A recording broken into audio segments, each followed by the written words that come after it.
अमृत और विष। अमृत और विष, सांसारिक भोगों का सुख आरंभ में अमृत की तरह और परिणाम विष की तरह होता है। अविवेकी मनुष्य आरंभ को ही महत्व देता है, परंतु विवेकी मनुष्य आरंभ को ना देखकर परिणाम को देखता है, इसलिए वह भोगों में आसक्त नहीं होता। परिणाम को ना देखना पशुता है। आरंभ अनित्य होता है पर अंत नित्य होता है। अनित्य की इच्छा से ही दुखों की उत्पत्ति होती है। संसार मात्र का वियोग ही नित्य है, परंतु राजसी वृत्ति के कारण संयोग अच्छा मालूम देता है।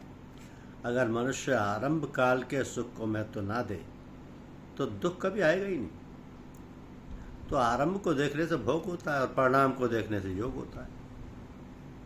विषय और इंद्रियों के संयोग से होने वाला जो सुख है उसमें अभ्यास नहीं करना पड़ता। उस सुख में प्राणी मात्र का स्वाभाविक अभ्यास रहता है। सांसारिक विषयों की प्राप्ति की संभावना के समय मन में जितना सुख होता है उतना मिलने पर नहीं रहता।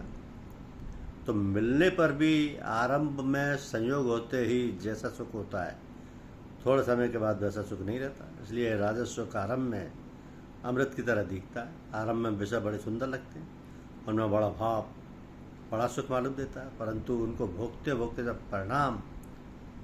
जब परिणाम में वह सुख नीरसता में परिणत हो जाता है, उस सुख में बिल्कुल अरुचि हो जाती है, तब वही सुख जहर की तरह मालूम देता है।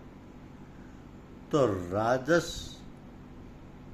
राजस सुख का परिणाम दुख होता ही है। जो मनुष्य इस तरह की भोजन सामग्री करने वाला है, उसका भोजन में थोड़ी सी कमी भी रह जाए तो उसको वो बड़ी खटकती है।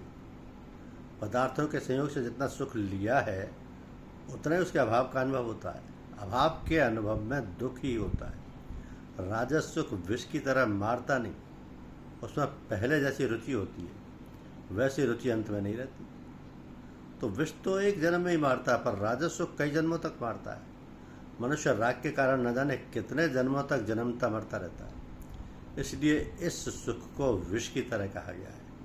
राजसी वृत्ति वाला परिणाम की तरफ देखता ही नहीं, अपितु वृत्ति तात्कालिक सुख की तरफ ही हो जाती है। राजस पुरुष को संसार का संबंध वर्तमान में तो अच्छा मालूम देता है, परंतु परिणाम में यह हानिकारक है। धन्यवाद।